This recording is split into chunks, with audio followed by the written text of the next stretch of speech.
So it is Saturday and we just took all the beans out last night, which was Friday, and then we brought all of the potato bins that were in here. We dumped them all out and got all the potatoes and put the dirt in here. And then we dug up all of our onions that were in here. Actually, see one I missed. Not much of an onion, but we dug up all of our onions. So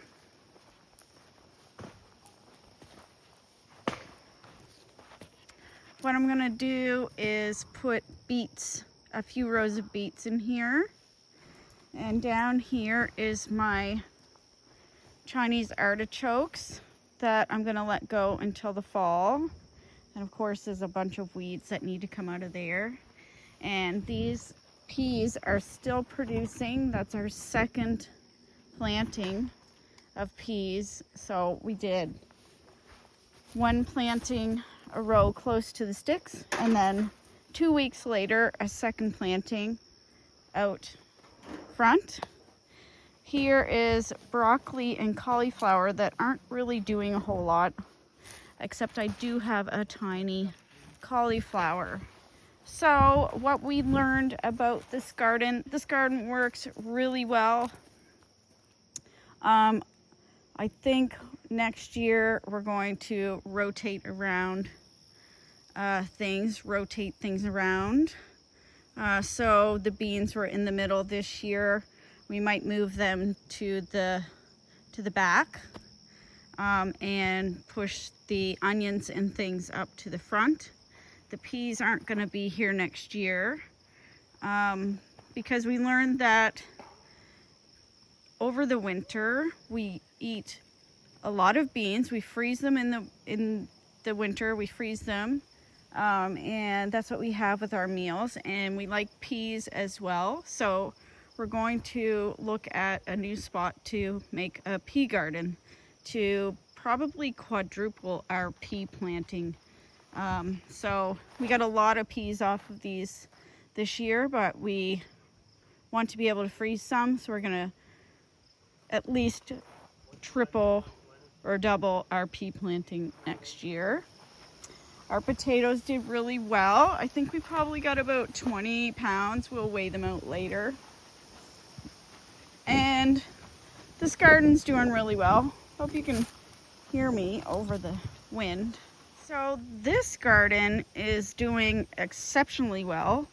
As you can see, or you've seen on previous videos, peas go halfway down on the edge. And again, we did a double planting, or a succession planting. So first planting close to the sticks, second planting out front. And as you can see, they're just flowering now. One thing we've learned about planting peas here is that they're enjoying the shade that's being provided by the squash and the birdhouse gourd and these trees. As you can see, in the afternoon we get lots of shade.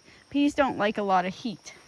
Our turnips are doing well. They're a little bit weird. I think we're gonna dig them out. Some of them are getting woody looking. But yeah, they went crazy. I've been breaking off their leaves because they're just huge. And right here we had green cabbage. I took those out yesterday. They were completely eaten by cabbage worms. Carrots we thinned, and we got a good crop of baby carrots.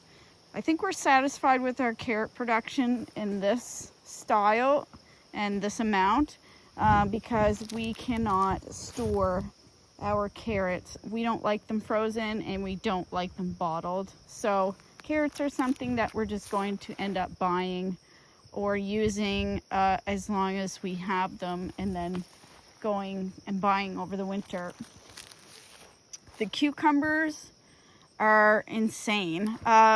They there's 3 cucumber plants here, and we're getting so many cucumbers, and as you can see, they just went crazy. So I've been pruning them back and kind of putting them up, but they're growing like crazy. This is our first year growing melons, and they're doing really well. As you can see, we have our first little melon.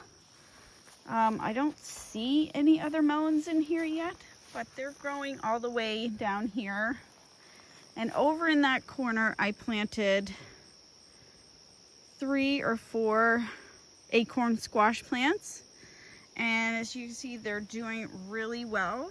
They're growing up onto the side of the fence, which has been really good because, as I say, they're providing shade for the cucumbers, which if you grow cucumbers, you'll notice that they'll be bitter. If they're getting too much heat and too much sun, they'll be bitter.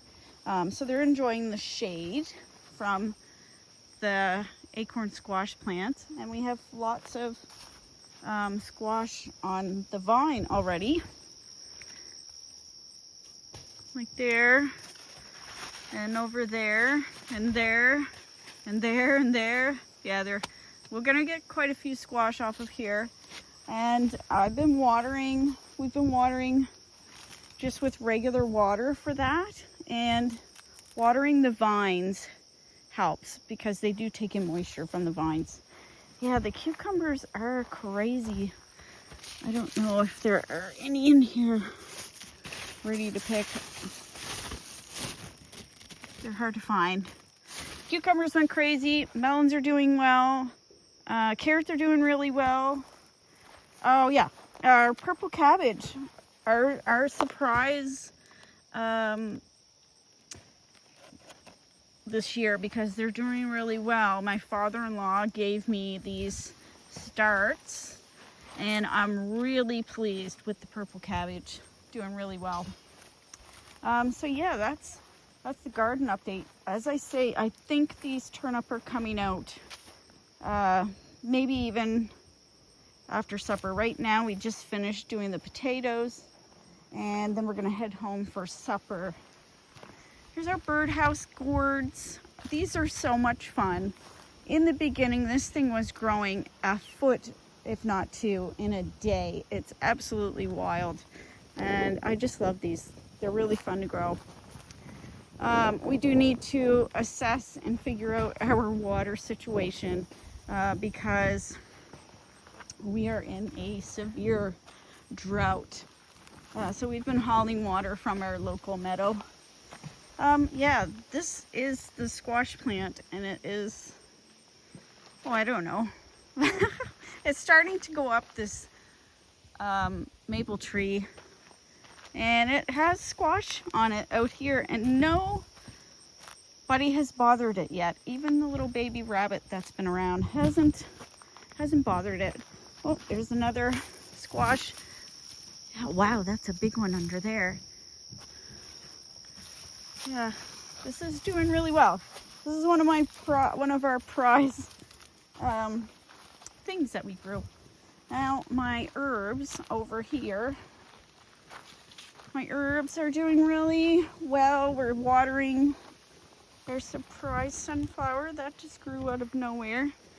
The thyme that we planted here, if you're looking for something as ground cover, this used to have moss on it, but it gets too much sun now to keep moss growing. So I decided to plant a lot of varieties of thyme on here, and they're growing really well. We keep them watered. This is my calendula and chamomile garden, and they are still going strong. I've let a lot of them go to seed because it's a lot. And the chamomile I've been picking, you know. Over here, the ashwagandha gets pulled at the end of the season, and you harvest the roots. My arnica is doing really well. It looks kind of droopy right now, but we're gonna water it. It perks right back up. I've gotten a lot of arnica off of there. What else? Boneset. I've been harvesting boneset. And what you do with boneset is make a tea from it, or you can make a tincture. It's good for your bones, obviously. But you harvest it when it's in full flower. So this will be ready to cut within the next couple days. Pretty yarrow I just planted in there. This Tulsi will chop down again soon. I think I just heard the rabbit, but I think I might see it. Hang on. I don't fall. Oh, there he goes. I see you. He's so cute though. How could you be mad at him? He's just so cute. Yeah, this Tulsi will chop down one more time probably. And some of it is going to seed, which is what we want, obviously. Next year it will come back on its own. So that is pretty much our gardens.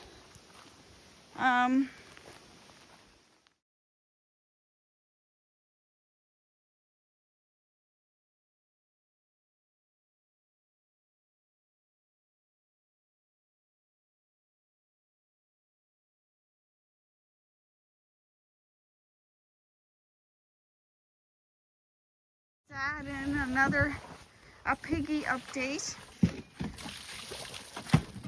Hopefully we don't get slashed. It's going down. All the garden waste weeds goes into the pig pen, and then we'll take all that out and put it into the garden in the fall. But as you can see, he has a piece of corn silk around his tail. It's just swinging around in circles. Lennon, get! You're in the dust. That's the pig update. Do a turkey update. Here's the turkeys. They're all lounging after they've had their supper. That's a water cooler jug for size reference. And we put some hay in there just to have something clean to lay on. Everybody's doing good. 6 turkeys. We'll let them go for a little bit longer.